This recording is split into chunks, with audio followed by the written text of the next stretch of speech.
There we go. I'm unmuted. Thank you. Thank you, Jisei. It's good to see all of you on my screen, and it was very nice to be able to sit with all of you during the first period.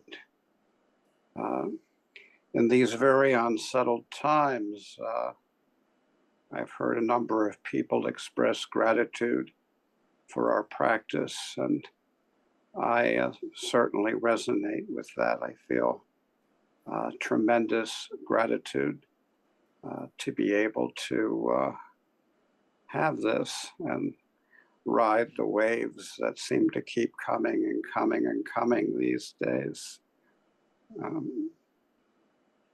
When we live in very troubled and uncertain times and are upset about what's going on, either in our world, in our country, in our family, whatever we're upset about, it's very tempting to look on our practice as sort of kind of a couple of aspirin, something that we can pop and feel less pain and suffering. And, I know I came into the practice, and I think this is true of most of us, with the notion that if I practiced really hard, I was going to obtain some wonderful state of mind where I would be in Samadhi. And no matter what was going on in my life or my country or my world, I would be completely unfazed by it. I would be at peace no matter what. And over time, I came to realize that I had quite an incorrect view of what this practice is all about. But it was nothing new to have this incorrect view, because people throughout the ages have had it. There is a term called ocean mudra samadhi, or ocean seal samadhi. And it's sort of, in the ancient way of looking at things, describes this state of peace. So the ocean being vast and extends everywhere, and all the rivers and streams and tributaries, no matter how different they might work, all come from the great ocean and all flow back to it in one way or the other. And when they do, no matter how different they seem, when they're doing their thing on land, when they flow back to the ocean, we realize they're all the same. They all have the same taste, the taste of salt. So that's the part of ocean, and ocean seal samadhi. What about the seal? Well, the seal that they're referring to is, the seal that in Asia was commonly used to seal official documents, the chop. So the conceit in this ancient way of looking at things was that if the paper is all wrinkled, when you impress the seal, you don't get a clear image, you don't get a clear impression. But if the paper is nice and smooth through continual practice, then everything appears as it is, and the seal is completely clear and unblemished.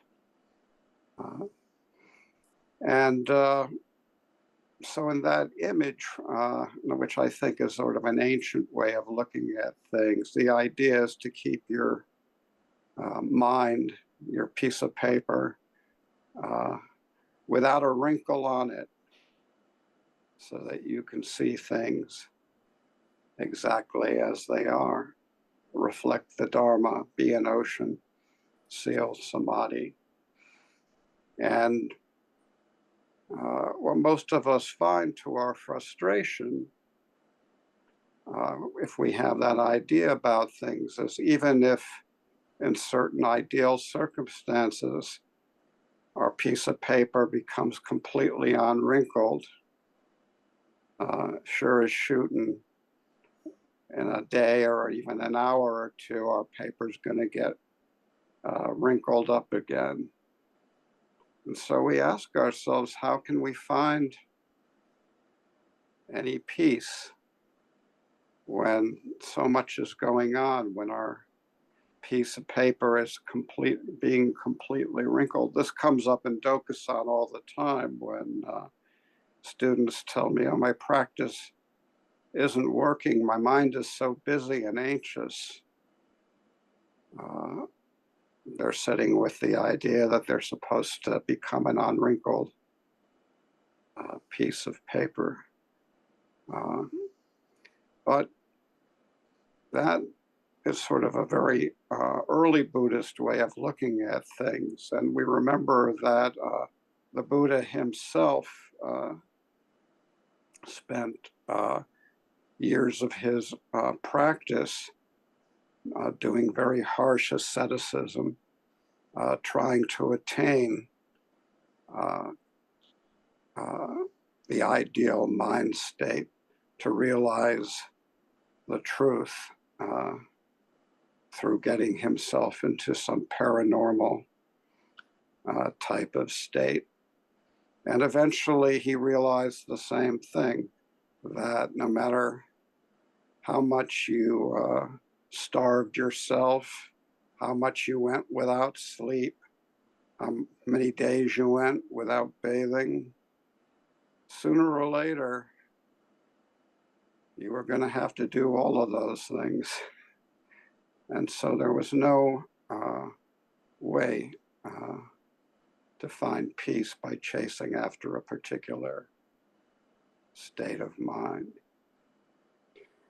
Now, Dogen Zenji offers us a different view of samadhi than the one that I've just been outlining. Dogen says that in Ocean Mudra Samadhi, all elements are as they are. It's not that there is no practice and enlightenment. It's just that they're undivided. This is Ocean Mudra Samadhi. All elements are as they are. A busy mind is a busy mind. A peaceful mind is a peaceful mind. A stable political situation is just that.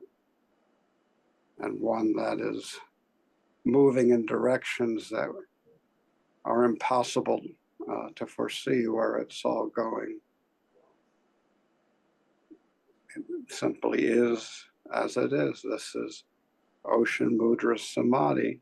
And in Ocean Mudra Samadhi, it's not that practice and enlightenment don't exist. It's just that they're not divided. So what is samadhi? Well, Dogen says samadhi is actualization. It is expression. It's like a hand reaching back and groping for a pillow in the night. He takes that phrase from an old koan where two masters are debating why does the Avalokiteshvara, the bodhisattva of compassion have so many hands and eyes? And one of them says, well, it's like someone reaching for a pillow in the middle of the night, groping for a pillow in the middle of the night. So being in the ocean, in Dogen's view, is not about being in calm water. It's about actualizing the fundamental point right where you are. And indeed, in Genjo Koan, he says that, when you sail on a boat into the middle of the ocean and there's nothing around, the ocean appears to be a perfectly clear, calm circle. And that's one perspective on the ocean. And we all like that perspective. But then when we get curious and look, we see that the ocean takes many different forms. There are many different forms of life in the ocean, many different currents, states of extreme calm to the point that sailing ships can't sail, plus storms so horrible that no ship can survive in them for longer than a few minutes. These are all the great ocean. So from Dogen's point of view, Samadhi is about actualizing the Dharma right where you are. In other words, practicing, realizing the truth is practicing the truth, and there is no other way to realize the truth. If you realize the truth by thinking about it and trying to come up with the right point of view, you're just grabbing for some idea that you can settle upon as a life raft. And actually all you're doing is you're making yourself anxious because that life raft is going to be unstable, because everything is unstable.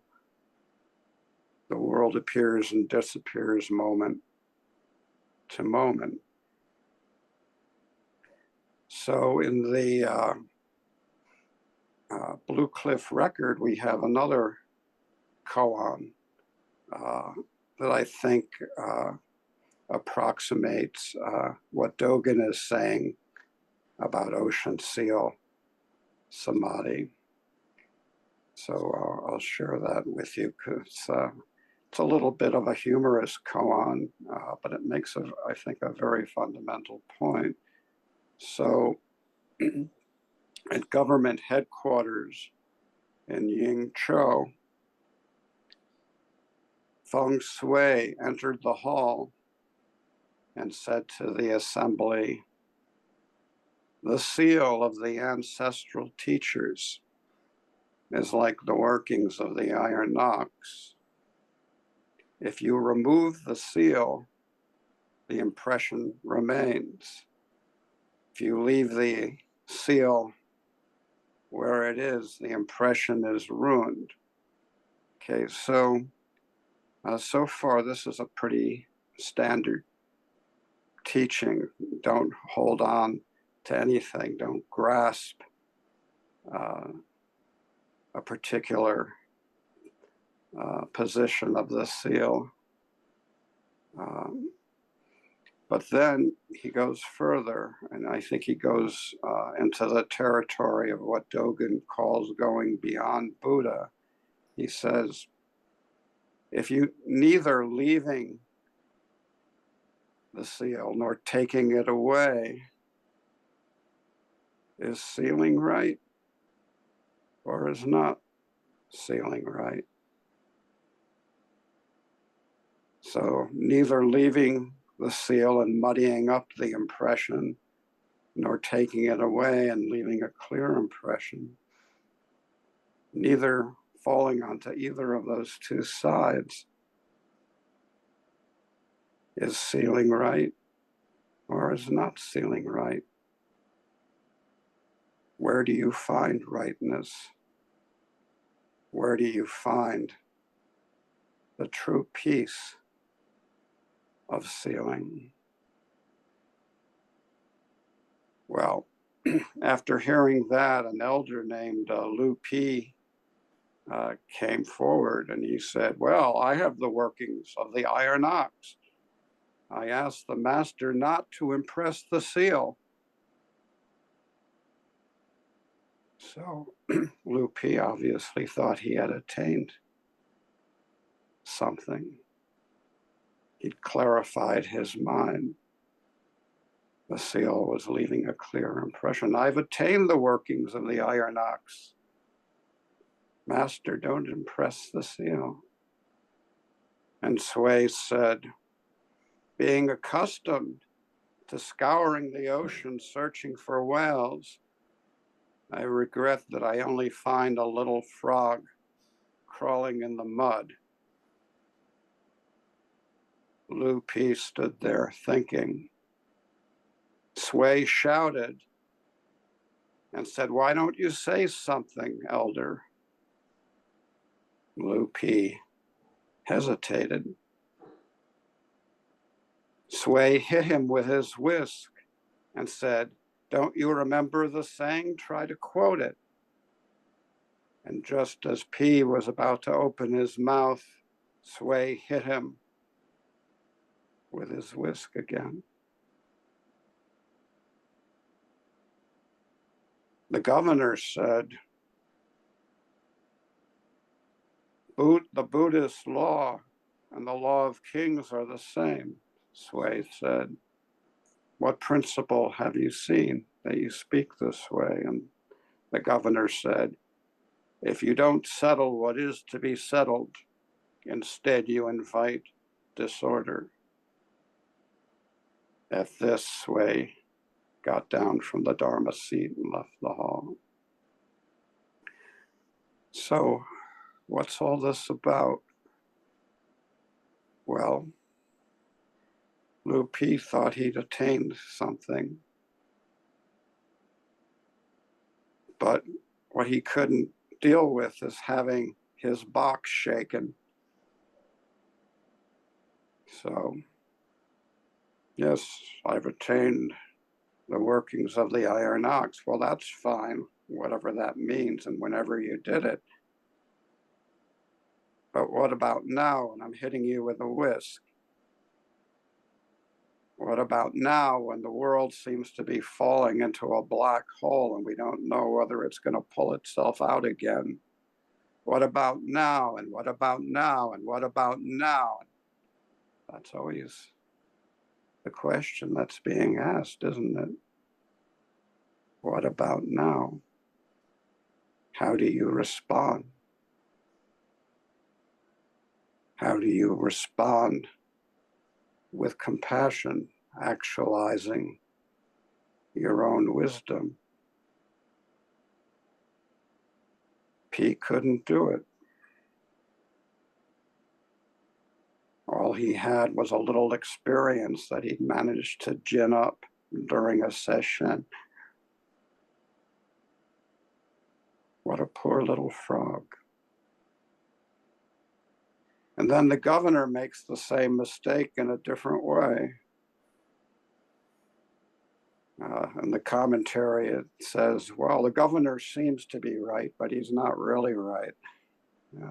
Governor says the Buddhist law and the law of kings are the same. If you don't settle what is to be settled, instead you invite disorder. Well, the governor too thought he had something, thought he knew something, thought he had attained something. Since he was the imperial governor of the province, probably his box wasn't shaken by too many people. Or if it was, he could get rid of them quite easily. So it was no wonder he felt very sure of himself. But there is no place to settle. Yes, you can bow at the end of zazen, get up and brush off your cushion and settle that dusty cushion. But then comes the next moment. Oh, it's time for kinhin. There's this foot to move, and now this foot to move, and so on and so forth. And just as we get all upset about the things that seem to be going on in the world, and rightly so, they're very distressing. The fact remains that, as Dogen says, whether you cast a 1,000-foot fishing line or a 10,000-foot fishing line, regrettably, they only go straight down. Whether you're shaken up like Lu Pi was, well, the truth is right there. Practice it. Are you a smug and sure of yourself like the governor was? Well, the truth is right there. And now it's the next moment. What truth will you practice now?